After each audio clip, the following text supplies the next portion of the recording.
Nina Mani, I acknowledge that we're meeting on the land of the Kaurna traditional owners, and I acknowledge their elders past, present and emerging. Welcome to tonight's Draft Business Plan and Budget public meeting. Lovely to see our Mayor, Anne Monceau, in attendance, along with our council members, Peter Cornish, Mike Dawes and Joe Harvey. And also in attendance is our CEO, Mr Chris Cowley, and our Director of Corporate Services, Krishma Reynolds. Tonight we're going to run through the budget. Before I get started, I just want to remind you that emergency exits are that way. Just follow the staff if we happen to have an emergency. Tonight, Chris Birch, our Group Manager, Finance and Risk, will be presenting the budget, and then we'll have an opportunity to hear your comments. If you have any questions, could you please hold them till Chris has completed the presentation. I've also provided some note paper as well for you to take notes in case there's a burning question you don't want to forget. If you're watching online, you can email us your questions and Chris will show a slide with the email address and we'll answer them live. And you'll find copies of the letter and the survey available for you to have a look at, and if you haven't had a chance to complete one, please do. So without further ado, I'll hand over to Chris Birch. Welcome, Chris. Thank you, Bernie. Good evening to everyone, both in the room but also online this evening. As Bernie mentioned, I've just got a small presentation to walk through to give you a bit of an update on the budget that has been prepared for the coming financial year and some of the challenges and thoughts that were being faced by both the council members and the council administration as we were preparing this. As Bernie mentioned, if you are online tonight and you have a question that you would like us to answer, the engage@burnside.sa.gov.au email address is available to you. We have somebody monitoring that and we'll attempt to answer those questions in the session tonight at the end of the presentation. And if we can't, we'll take them on notice and we'll get them published onto our website in the coming days once we actually do have an answer for you. So the purpose for tonight's a meeting is to have, as I said, have a bit of a look at the budget, have a snapshot of how we've prepared that budget, what we were thinking about, but also the cost of business, what's actually affected the council's budget in preparing this coming year's budget. The highlights, we've got a couple of projects that are highlights for the coming year, some rates information, and we'll also have a bit of a look at the long-term financial plan because although we're setting the budget for the coming 12 months, obviously we don't want to lose sight of the coming 10 years and the ongoing effects that decisions made now might have on the sustainability of the organisation into the future. So in preparing a budget, we take into consideration quite a few pieces of information. We obviously look at our most recent census data to work out who is in our community and identify what their needs are. But we also have a look at the annual community survey that is prepared each year. The two documents together give us, as I said, a bit of a snapshot of who's in the district, who's in our community, and what services they may desire from council. But also the survey gives us additional information about where the community feel we could be doing a little bit more, or in some circumstances where we're actually over-servicing. So we take that information and put it into, this is our budget timeline, so it takes us quite a few months to bring the budget together. This year with the election it started a little bit later in January of this year, and we workshop the budget with the elected members through March. Before starting a consultation process both with the Audit and Risk Committee and then finally with the community through May and June. The Council are expected to be presented with the final budget after the Audit Committee have seen it on the 27th of June, where if they adopt it, it will then trigger all the processes for us, obviously sending out rates notices to receive our income, but also kicking off all our procurement processes to start the actual projects that we'll be doing. They continue to receive reports through the Audit and Risk Committee through quarterly budget reviews, but also monthly finance reports that head up to the Council. For those members of the community who are interested, you can read them through our agendas. So the principles that we've looked at in this year's budget, the first one is probably paramount. It's been a really tight budget, as we're all experiencing with our own budgets at home. It's been it's been a bit of a tightrope trying to actually work out, balance the costs that are being experienced by the council, but also the capacity to pay from our community. It's quite easy to just say, let's do a CPI increase. But the council have actually been really balanced in looking at what projects they've got proposed for next year, and have been really measured in not doing too many, in fact very few new projects, and focusing just on keeping the normal services operating, maintaining them, but also maintaining our renewal and replacement of existing assets. There's a little bit of debt in next year's budget for new assets, and when we prepare the costings for those, we use a 15-year repayment schedule. That's the maximum term for a fixed period that the LGFA will offer us.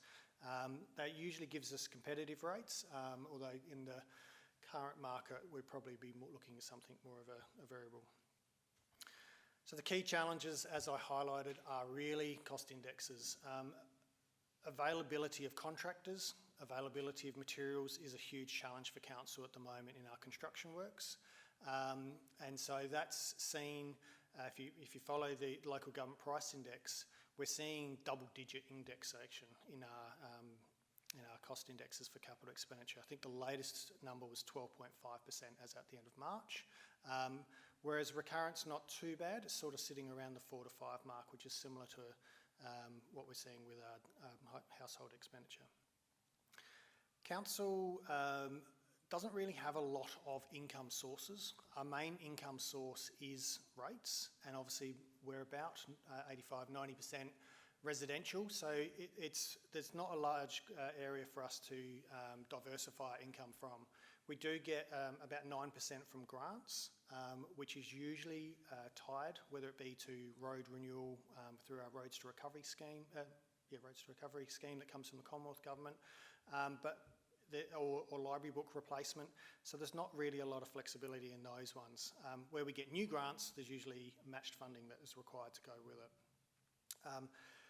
Burnside doesn't have a lot of commercial section to draw on for rates income. Some of the councils that you might see have a lower average residential rate. They have large wharf areas where they can draw on, or large industrial areas that they can also draw their rates income from.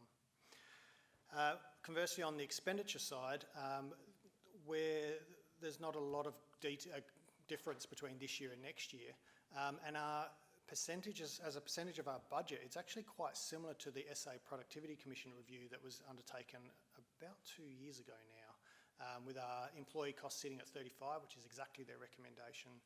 Contract material other is at 45. Depreciation's slightly under their recommendation at 19%, but we're currently going through some asset revaluations, so that may need to be reconsidered during the year. As I mentioned, the replacement costs for buildings and road material that we're looking at this year have increased considerably. We use a couple of ratios. These are set out in the Local Government Act. These are used to monitor our budget. And traditionally councils had a little bit of an operating surplus, a little bit of a buffer, and for both the current financial year and the one coming, we're starting to slip into that deficit. They're not large, they're only small deficits. In the council situation, we're looking at a deficit of about 30,000, but by the time we bring in our subsidiary accounts, so we have a couple of subsidiaries where we work with neighbouring councils to share a service and deliver it as a group. Some of those are having predicted negative results over the next 12 months, and so that's led to an overall consolidated point of view that council can expect about $186,000 deficit. Debt is looking to increase. I've got a slide on debt, but we talk about a ratio called net financial liabilities. That looks at the amount of debt we have borrowed, taking off the amount of deposits we have in the bank as a percentage of our income, and that's sitting at about 50%. For this year, 53, next year, 58. And finally, the asset renewal funding ratio basically makes sure that council is spending the correct amount of money that we envisaged in our asset management plans to keep replacing and renewing our assets, and that's pretty much sitting on exactly 100%. So just as a bit of a high-level snapshot, we've got, as I said, just on the next one, looking at $186,000 deficit for next financial year. We're looking to maintain the existing service levels of no new services. Council have been quite prudent in only approving $380,000 of operating projects, and the 13.9 of capital expenditure is pretty much all renewal works for next financial year. There is a couple of small projects around bicycle crossings, etc., which we've got grant funding to finalise. So after all that, I guess, bit of doom and gloom, here's some of the good projects that we've got planned for next year. So the city master plan, action plan is being delivered next year. There's quite a few, there's about 6 or 7 projects that actually make that up. Obviously, we've recently done the community consultation on the introduction of a 40-kilometre zone. We'll be looking to implement that. And then there's a couple of advocacy projects in around there with public transport, but also traffic management around schools. The Dulwich Community Centre is currently being constructed. We expect that to be finished in the next couple of months, and there's some budget allocation next financial year for the fit out for furniture and operations within that building. And then we're also looking at doing some upgrades to implement a dog park and Conyngham Street Reserve. And then we've got the play space surface to be replaced at the swim centre. But there's a whole list of projects within the annual business plan if you haven't seen it. I've touched on some of the more higher valued ones from that list. And then there's a second slide that talks about some projects that we have just for internal use, so things like replacing our fleet at our depot and some IT systems that we'll be upgrading over the next 12 months as well. One of the things I wanted to talk about tonight was rates and how we actually calculate what the rates will be. So we prepare a budget each year, and that comes up with a total cost. In the slide, we've got it as 35 million. It's a little bit more than that for next financial year. And we take that total expenditure bill and we divide it by the total valuation file that the Valuer General gives us. That valuation, that calculation gives us a rate in the dollar that we then times by the individual valuations. And I guess why I wanted to step you through that process is that there's a little bit of a conception or thought in the community that as valuations are going up, that your rates are automatically going to go up. And while we'll be talking about the overall increase of the pie later on with the rate increase, and yes, valuations do have an impact on rates, it's more the relativity to the other ratepayers or the other properties within the district. So I've got a worked example I just wanted to step through tonight, which shows 3 properties that this year would be valued at $500,000 each. They're all paying the same rates, about $870,000. But the VG have come along over this 12 months, and for the new financial year, they've actually come up with different increases for how the movement of that valuation. So in the case of property A, it's gone up by 5%. In the case of property B, it's gone up by 10. And in the case of property C, it's gone up by 15. The 2 conversations that elected members have is around what will the ultimate rate increase be. So rates has gone up by 5% for everybody, and the total valuations have gone up by 10%. So the rate increase that the individual properties are seeing is actually different because of the way their valuations have moved. So I think the next slide actually shows cut it off. So there was, so the rates payable in year 2, yep, so 875, 917 and 958. So that just shows the fact that if the valuations change, like it just shifts the overall increase. That property B, that did have the 10% increase, the same as the overall city increase, had the 5% rates increase that we expected. Whereas the property that had a slightly larger increase had a slightly larger increase in their rates. Whereas the property that only increased by 5%, even though their valuation did go up, their rates have actually only gone up by 23 cents in that example. So keeping that in mind, I just wanted to talk about the valuation. And while this is a couple of weeks old now, we continue to receive valuation files every week up until the end of June. We're seeing an overall increase in our valuations for next year of about 12%. But in reverse of last year, the residential valuations have gone up by a lower amount than the total, and the non-residential have gone up by a greater amount. So where last year we saw residential rates carry that higher rate increase, we're expecting the reverse this year. So overall, Council's forecasting a 5.8% rate increase for next financial year. That excludes growth, which is new properties that have been constructed. And because of those valuation changes that I was talking about on the previous slide, the average increase in the residential sector is more about 5.5%. rather than the 5.8. CPI and also the local government CPI, or local government price index, are a little bit higher than those at this point in time. They're the numbers as at the end of March. So looking historically at, and this is probably a little bit hard, it's hard for me to read on the screen from this distance, but Council have worked very hard to keep the rate increase as low as possible and keep it contained within what our cost of business increase is for next financial year. As I mentioned on the previous slide, the price index that we're expecting, or as a sector we're expecting our cost to go up, is slightly higher, but that's heavily weighted towards the capital expenditure. So we've traditionally kept our cost of business around the same amount as what the rates have been, but in the last couple of years, after a couple of years of zero, they're sitting a little bit behind what the sector and what our costs have been going up. And as a result, we've been seeing that what we used to be a bit of a surplus in our budget has now come down to a minor deficit. Our neighbours, so this is what, looking across the whole region, the metropolitan area, this is the numbers that the other councils have been going out to for their public consultation. Now, I just want to stress this is their consulted numbers, because I am aware that some of them have continued through their budget process, and some of these numbers are likely to change before final adoption. For example, Onkaparinga have come out with a number and said that they will adopt a rate of CPI, which with the new CPI coming out, they've revised that number. But we're currently sitting as the second lowest of the numbers that are being community consultated with the metropolitan area. Other councils that aren't up there haven't released their budget for consultation at the moment, so we don't have that information as yet. So our cost of business, again, apologies if the font is a little bit small, but some of the major expenditure that we're seeing come through on our budget, the biggest change is that depreciation number. So the cost to replace or consume assets, we're expecting that to increase by almost $700,000, which is a 1.6 of our budget. We're also having to change some of our software for our main ERP system that we're using. So there's a 1% increase just for that. And then some other incidental costs around the collection of our waste and other projects that we've got on board.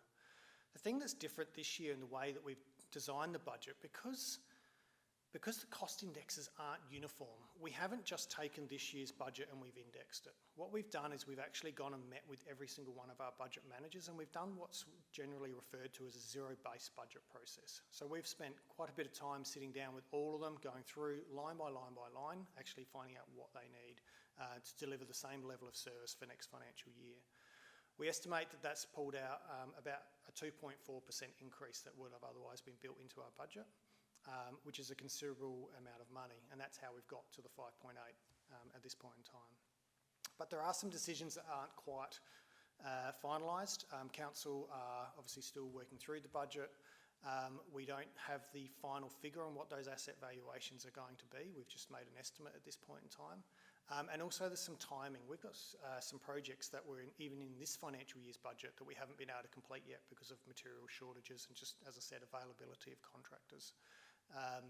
It's been one of the most difficult things for a council to get at the moment is a concreter, because they're just making so much money laying foundations for houses. So it's with the grant scheme that was pumped into the construction of new houses a year or two ago, obviously it's much easier for them to do that than to come and do our nice curbs and that sort of thing. There's a little bit more work involved. But materials are, as I said, a bit of a struggle. Plant and vehicles are another thing that is just multi-year waits. If anybody's tried to order a car lately, it's something that's just not available. So that's comparing back to what our long-term plan predicted 12 months ago. The indexations just don't match. We've been through a review from a SCOSA over the last 12 months, which you'll see detailed in our annual business plan. It's a document that you'll see in our annual business plan for the next couple of years as we respond to their recommendations. We're one of it's a new piece of legislation that was introduced this year. We're one of the first quarter of councils that have gone through that process this year, and their comments were that the way the market has changed over the last 12 months, our adopted long-term financial plan did need review, and it is something we do every year as we're required to. But the indexations of, cost indexation of 4% last year was a lot lower than what CPI is right now. And as I mentioned, council have tried to be a bit prudent and defer some projects in order to minimise the impact on the rate increase as a result. But we have been working diligently over the last couple of years to identify savings, and we've achieved the savings target this financial year and for the last couple of years that the council have set us. There isn't a savings target built into next financial year because we've done the zero-based budget process. As I mentioned, we've already identified that 2.4% reduction in our costs, and as a rate increase, that's close to $1 million. The other thing is that being in a small deficit, obviously we're still committed to continuous improvement, trying to do things as efficiently as possible, and one of the things that we would like to see is get us back into a surplus budget, because next year's budget is forecast to be a deficit again in the long-term plan. The long-term plan provides us with a plan to get back into surplus, which we expect to do in year 3 of the long-term plan. So finally, our debt levels, we're expected to be about $23.3 million at the end of this year, which is as a percentage of income is about 53%.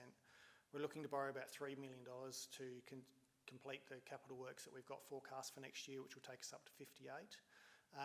And then there's a couple of master plans and new capital in the coming years will take us to a peak of 75% in 26-27.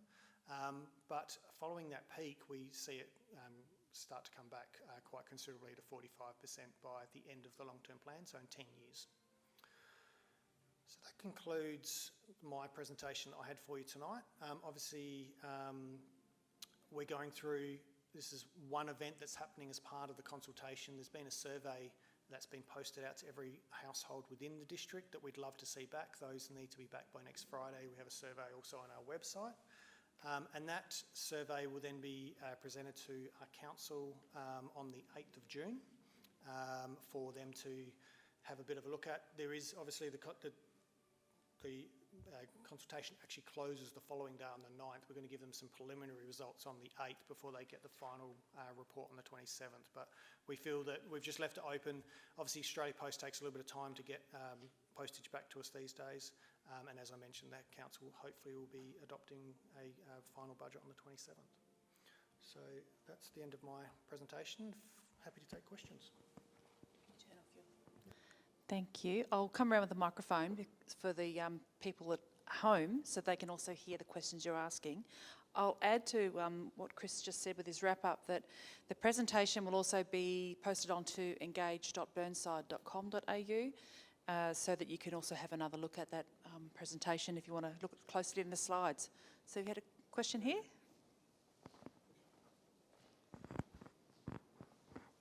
I've got a few questions. The first one is you mentioned vacant land there.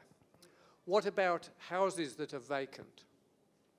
Now, there might not be very many of them, but there seems to be a change in sentiment in the community because I see some graffiti on one that says land hoarding. And in fact, I think I've seen that on a couple of properties, you know, when we walk around the suburb. And that's, you know, if the community gets against that sort of thing, it's got all sorts of repercussions about, you know, squatters and things like this. So that's one question.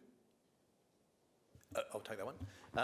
I'll context my answer by saying I haven't got a real answer to the problem, but it's becoming more and more obvious to us, particularly where there are heritage homes involved. Yep, and in people, this case it is. And I'd assume that might have been what we're talking about.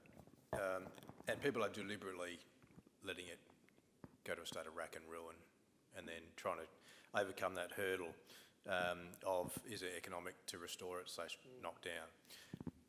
I don't have a magic bullet for that one. We are turning our mind to possible solutions. I know in other states there are some provisions in some areas where there are deterrents to letting a property, particularly a heritage property, fall into rack and ruin, but we don't have anything in South Australia at this point in time. The best answer I can give you is we're aware of it and trying to do the best we can with the limited levers we have to pull, but I haven't got a solution, particularly for this year's budget around that one. Yeah. The second, I'd like to just make a comment. Thank you for that explanation of how rates are calculated. Now, I've been well aware of that for many, many years. But I agree. It appears that most people are not aware of, yes, how much do we want to spend by the value of the property, and I don't know how you can, I mean, obviously this is a start, but we've got a few people here tonight. How do we get, everybody to understand that sort of thing? And my next question is one that you sent this out to me the other week. Together with this, there's probably 20,000 of these were sent out. It's 20,000 households, so near enough, I'm not to the last one. How many responses have you had to that so far? Either by email or by mail? Sorry, Chris, I'll jump in on this one. It's a good answer, so I'm happy to take this one. Actually, sorry, Chris. Have we done a count for the ones for this current financial year as yet? Do we got any feel?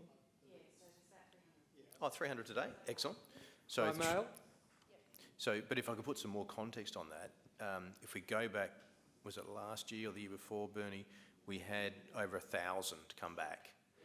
And, I don't know, Ron's experience, in my experience, in my past lives, God, I was lucky to get, 20 if I was lucky. So Burnside's a really engaged community. It's a fantastic result. Okay, so my next question is, why do we need to waste 20,000 less 300 envelopes? It might not be a large amount, but we're supposed to be resource. I mean, I'm not the greenest person on the planet, but I do have solar systems and all those things. But I mean, we don't really need to send that out because it's got a reply paid address. All you've got to do is say to people, write on it reply paid 9, and you don't have to put an envelope, on any envelope. On one level, I'm in furious agreement with you that I totally agree. But we get a lot of feedback from equally amount of people that find it convenient and kind of insist that it assists them getting a response to us. I think in the future, I think we'll find we're going to have to become perhaps more efficient is the word. But at this point in time, yeah, we're finding that that's a really valuable addition and it helps people get it back into us. Okay, my next question is, how many people receive their rate notices by email? Approximately.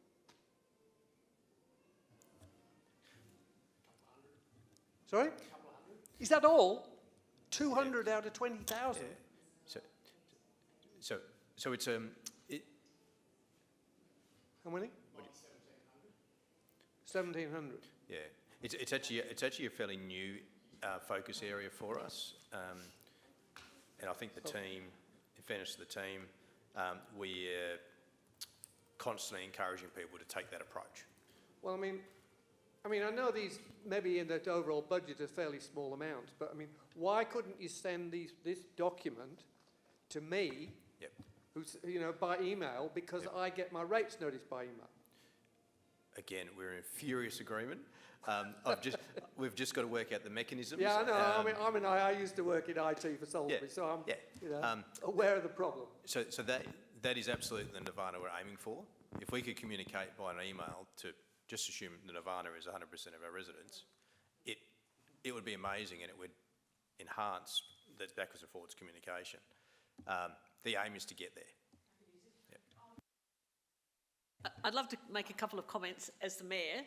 First of all, your comment about that slide about how rates are calculated. I thought that was great, and I've actually put it already up on my Facebook post. Now, in terms of social media, however, I have had some complaints this week about the fact that we don't look at social media, we don't look at Facebook, we don't look at council's website. And I've also had people say to me, I like the old-fashioned way of having a paper copy of my rates notice. And so there is that attitude that we are not going to change unless it happens over time. And there are plenty of people out there who still refuse to have their bills sent to them, other bills sent to them by email. They prefer to have them as a piece of paper. So checks, no, but credit card entries and things like that, yes, they'll do that, and but they'll still do that on paper. with a form that they fill out rather than, and I've had some evidence of that this week, just verbal comments that I've had from people. Anyway. My turn? Yeah, thanks. I haven't got so much questions, but I wanted to make a couple of statements. But first of all, it's charisma, isn't it? Yeah. Thanks for doing a very good job with your budget. I presume that's and Chris, because I thought it was very thorough and I understood it. The only problem I've got is that I got hacked, ransomware and all that stuff late yesterday. So my first question was really about, Chris might be able to help me out with the 40K budget area, things like that. There's an amount of 100 to 200 shown in the, I presume that's what the expenditure was. I just, there are about 12 things in there. And so my first statement was that I can't see how you can accomplish all those with that amount of money, knowing that some of the costs, for the... so that was a concern for me because, as Chris would know, and probably some councillors, we're keen to get the 40K project up and running, if that is council's decision. But that involves a lot of money, and I think it could be gobbled up, or 100 grand could be easily gobbled up just by that one alone. Do you want to? I'll give you a little response to that if you like. Yeah. So the way we've set out those projects, I think it's indicating that each of those projects are within that expenditure range. So it's not 1 or 200 for that whole lot. So I can expand on, and the reason we do that is we've had some experience in the past where, for example, if we say a project's going to cost 100 grand to deliver, funnily enough, that when the tenders come in, they say the tender's 100 grand or 99,000. So we've stopped kind of giving them the heads up on that. But what I can share with the 40K implementation, we've got approximately $80,000 sitting there for that project. Okay. Yep. Yeah. Well, all I wanted to do was just raise it because I was a bit concerned about the level of funding. You explained that. The other thing, the gentleman who just spoke about the rate notices and things like that, and that runs into the other statement I wanted to make, is, two aspects to it. The local government price index is flawed, in my view. It's an aggregate that the LGA makes, but it doesn't, when you break it down, it won't necessarily apply equally to all councils. And I really think, and you've shown that in your documentation, I would be very wary about using it as the indicator. By all means, you've got to take account of it, but I don't, from experience, don't give it much value. So that was one aspect of it. The other thing is the rate increase. I'm going to run against the 5.6 or 5.8 or whatever it was. And it's more a moral issue, from where I'm coming from. I understand the difficulties in budgeting, and I've had some stuff explained to me about the projects and things like that. But I just think at the current time in our community, 5.8 is a bit too high, and maybe I came here tonight with 3.1 in my head, but having heard Chris's presentation, that's possibly not achievable. But I think the council has to be wary of its demographics, and it's partly driving off the previous gentleman's question. There's a reason why, and I'm one of them, who like to get their rate notices and all other notices. Yeah, we're an older group in the city of Burnside, and my experience with my colleagues is older people don't necessarily like to get stuff over the computer. And based on my last 24 hours, I've been protecting all my finances very much, but I mix with people who are involved with charities, for want of a better term, Vinnies, Salvos, and yeah, there are wealthy parts of city of Burnside and well-to-do areas, and there are not so well-to-do areas, but I'm told I'm reliably informed by some of these charities, but the requests for help, assistance, parcels, food parcels, things like that, has gone up quite considerably in our city. And I'm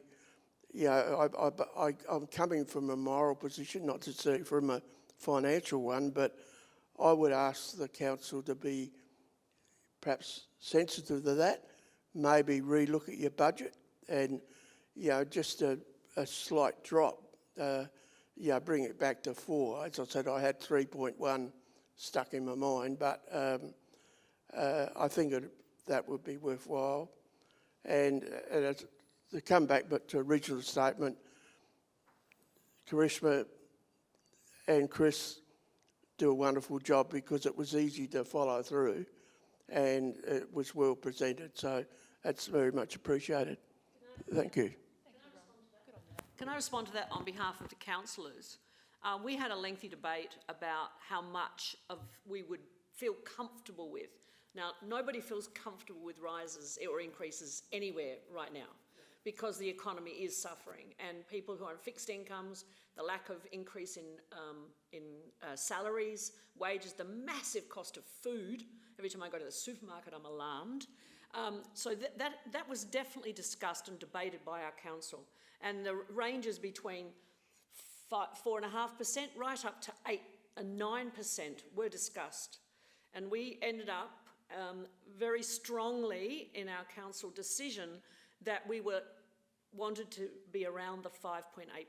Now, it's not finalised yet. There are still some other bids that have come in since that meeting where we made an agreement, and it was overwhelming. There was only one person who voted against that 5.8%, who wanted something much higher.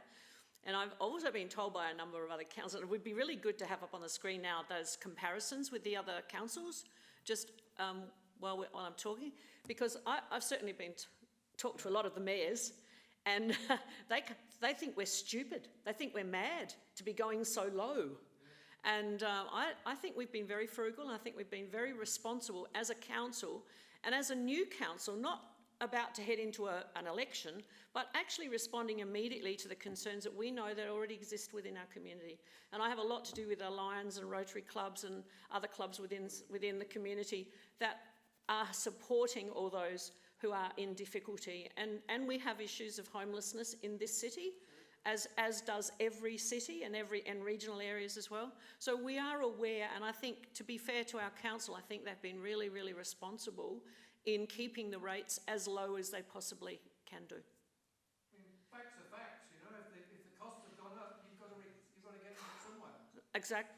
Otherwise we can't maintain the current operations, and we would then be having to reduce the street sweeping and the verge mowing and all those kinds of things would have to be at the library hours, and we don't want to do anything like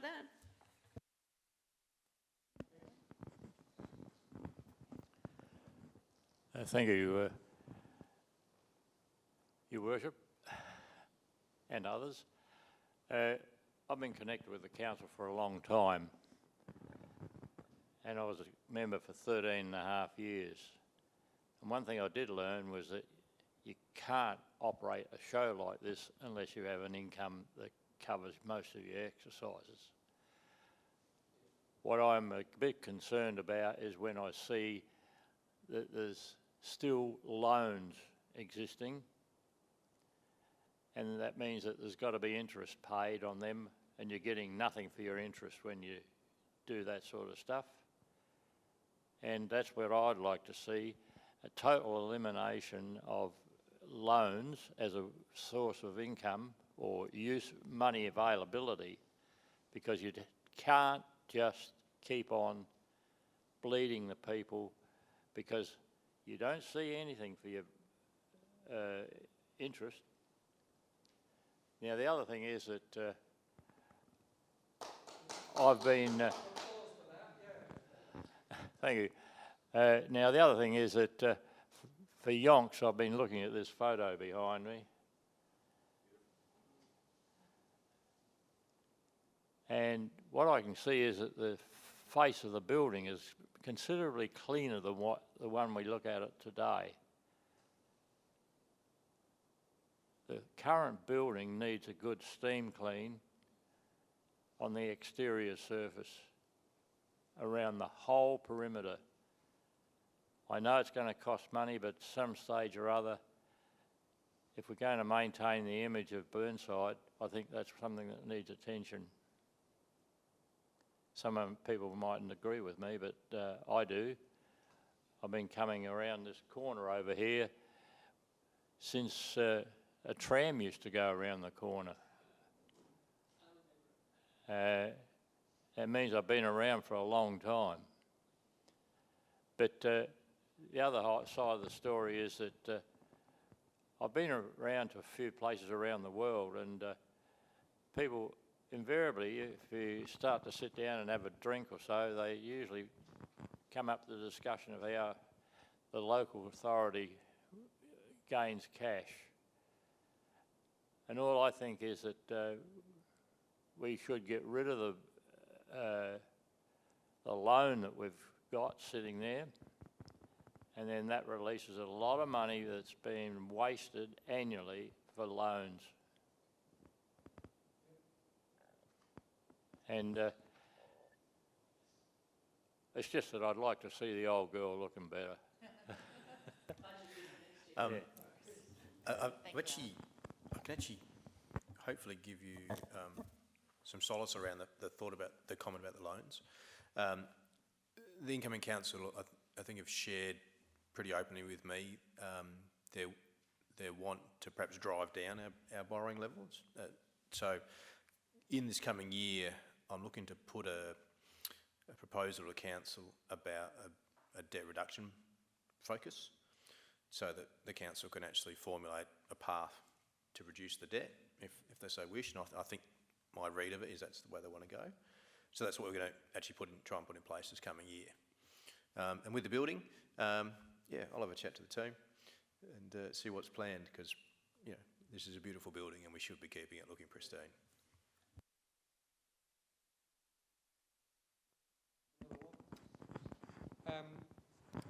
So I take the comment about the number of people who are old and and therefore don't want to receive things by electronic mail, email or whatever. But I'm 72, and all right, I might be a more technologically advanced 72 than most people are, because I worked in IT for a lot of years. But must have a lot of people in this city who are below 60, below 50, below 40. And surely, we should be doing a better job of getting all those people to receive their invoices and their stuff by email. Absolutely agree. But it will always be a balance. But I think it's about putting the solution in place that's right for the individual, and making sure we can offer that. Do you think we should charge people who want it by snail mail, charge them more? I'm not going to answer that question. No, and actually, I will answer that question. And the answer is no, we shouldn't. And that's out of respect for the fact that it is a transitionary period, and it wouldn't be right to charge more in this context. But I do agree that going forward, it would be ideal to have more, absolutely more. But I always have to have respect for the people that would like to hold on to the old paper copy. I was going to say, as our... Can I just comment again, just while this is on the screen, talk to the Unley Mayor. They've charged 4% pretty much every year for the last few years. And I didn't mention earlier, we had 2 years during COVID where we had 0% increase. Very, very few councils did that or have ever done that. And especially, I mean, during COVID, we were particularly concerned about our residents. And as I said, not many councils did that. And that's why Unley can afford to be under us, because they didn't have any years of 0%. Perhaps this, fully developed, more so than any other council. That's the truth. perhaps my next one is this council considering, or is the local government association considering what they're going to do when the Australia Post mail service is no longer in existence? Because I believe that's in less than 10 years, probably less than 5 years. Yeah. I actually think we're actually almost starting to have the conversation now, because it's still in existence, but it's so variable and unreliable. And in fact, I think Councillor Dawes was sharing with me that maybe some people in the street still haven't received their budget documentation. That's not council's fault. That's the delivery body's fault. So the answer is yes, but don't have the solution yet. But we are having to turn our mind to it, even as they still exist.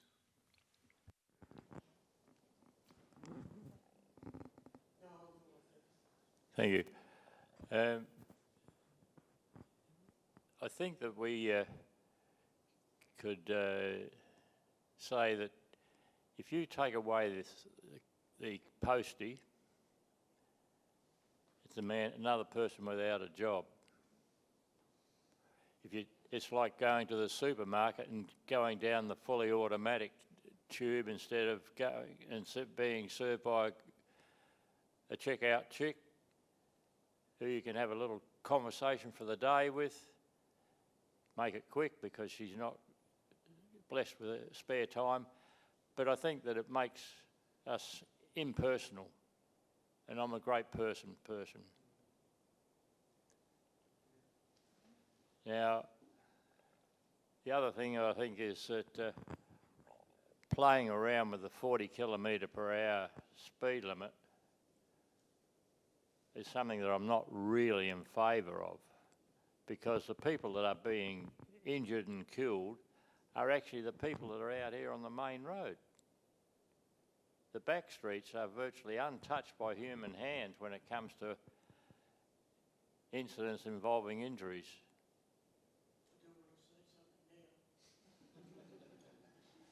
So, for that reason, I think that it's a waste of time, money and effort putting into being any act that requires people to travel at 40 k per hour. Alan, we haven't actually even received a report for debate or for even a workshop yet. Tomorrow night's workshop is about that report, and so it hasn't actually come to council for any kind of final analysis or vote. It is still a piece of paper which has resulted from a huge amount of work and a huge amount of consultation by local residents. So it's probably not appropriate for us to comment right now, because we actually don't know exactly what is in that document.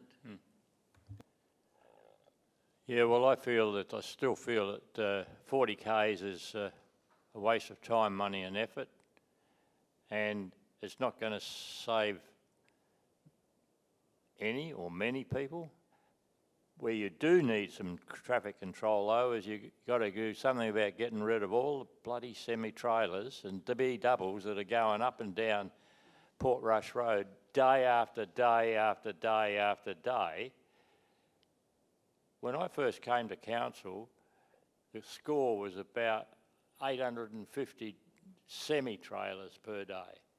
Now, what you're seeing today is not semi-trailers, but you're seeing B-doubles. And if you get a little bit higher up the hill, they're not just travelling along, they're racing along, because one of them is trying to get in front. Again, that's not a budget item for us. Yeah, I know, Unfortunately, but the it's thing is state government and it's federal government, 650,000 semi-trailers go along Portrush Road every year. And there's plenty of effort and focus, certainly from this council over the last 12 years, in relation to writing letters, seeking support from 3 different governments over getting changes. And we will continue as a council to lobby to get those trucks off the road, but it's only going to happen with federal and state government support. So while I appreciate your comments, I think we should really go back and focus on our budget. Yeah, well, I agree with what you've said. I'm not going to argue about that, but the thing is that when I was on council, I put in a 7-page report because I was appointed to the local government traffic panel or whatever they called themselves in those days. Yeah, so the thing is that we have to think sensibly, and the thing is that as soon as you mention Portrush Road, like, where are all the people gone if they're in a government seat? They just don't want to talk about it. And, you know, when you talk about the inertia that's going along that road at 60 k's or plus 60 k's, and their allowable load limit has a gross vehicle weight of 84,000 kilos. So I think, Alan, we're all agreeing with you on that position, and so Anne's saying that we're going to continue to fight that.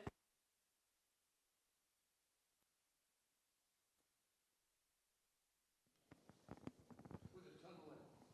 But we're not even getting the north-south road done yet. All right. Okay. Ron's got the mic.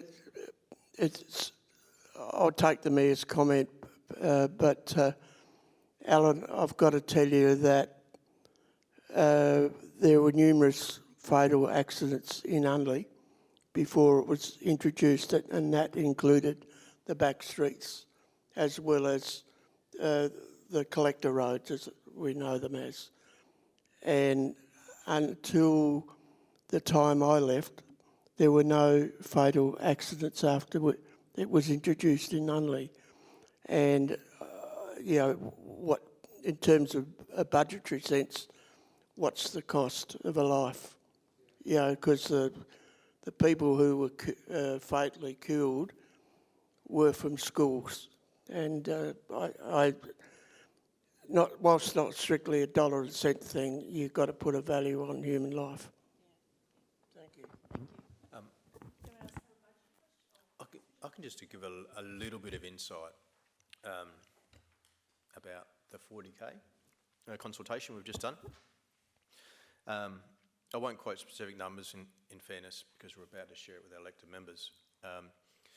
But we've consulted with 5 areas across the city, and in all of the areas bar one, there was greater than 50% of people that said yes, we would like council to look at recommending to the state that we go to 40, and there was one area that was below 50%, just below, and in fairness, that was an area where I think you struggle to do 40 anyway.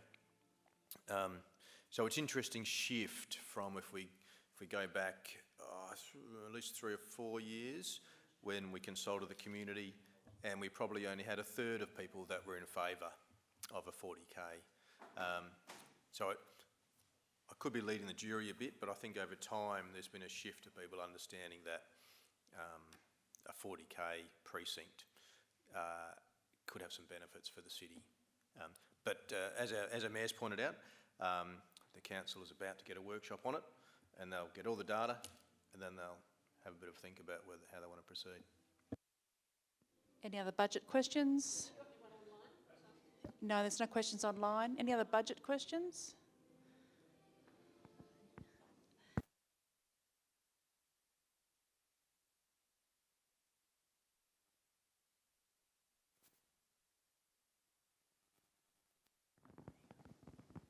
I didn't want to mention what my previous occupation was before retirement. I had 42 years in the police force, and I had 16 and a half years on traffic alone as a solo motorcycle person, and I'm still there. and I think I speak with a little bit of experience, the roads in this part of the city could easily handle a 50k limit. Otherwise, if you go down to 40, it's like funeral time as far as progress is concerned. I get sick and tired of people saying that, you know, you got to reduce the speed, you got to reduce the speed. What you have to do is you have to get the damn stupid drivers into gear a bit and make them think that we should be driving slower. Because if you look at all of this, I saw the figures the other day, it's absolutely astounding. 2/3 of the fatalities in South Australia are on open country roads. There's a speed limit in some places of 100k, and whereby the zone they've increased it to 110, but that still hasn't solved the death problem, because if someone's going to do 150, it doesn't matter whether the speed limit's 100 or 110. And when you get an idiot like that guy that drove his Lambo into the side of a house and killed the poor young girl walking by the front, that's shocking. And he should never be allowed to drive again. But I'm just a mere mortal. No. And look, I really appreciate your thoughts on that one. But I think what our survey has shown, that yep, there's two perspectives on it, and I guess ultimately the council's going to have to dissect the data and make a determination. But I really appreciate you sharing your thoughts. Thank you. We have 2 minutes to close, so you'll be the last one tonight. Right. Well, I agree with what you're saying, and but I mean, if we want to stop all accidents in Australia, the solution is very simple. We reduce all speed limits to 0. Everything else is a balancing act. But I think the other question with the 40 that you need to address is, how are you going to enforce that 40? Because, I mean, the people now who are causing a problem are probably not doing 50, they're probably doing 60 or 70. It's a very good question, and I was actually looking at some data that's come out of the New South Wales experience when they introduced a lot of 40-kilometre zones, and what the studies are showing is that when you go from 50 to 40, the percentile,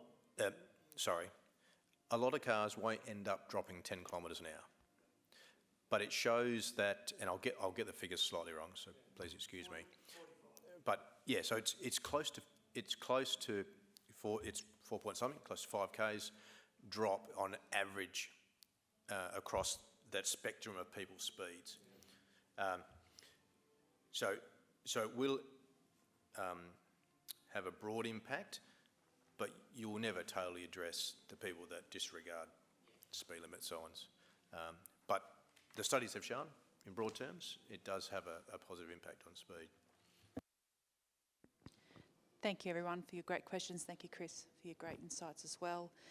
We're going to wrap up tonight. I just wanted to remind you that the engagement closes next Friday. You still have a chance to get your survey in, but if you're worried about the snail mail, go online because it is available online. As I said, the presentation will go onto the Engage Burnside portal for people to see. Some of the questions that have been asked, we'll make sure we put some responses to that regarding the budget questions online as well. So thank you very much for coming along this evening.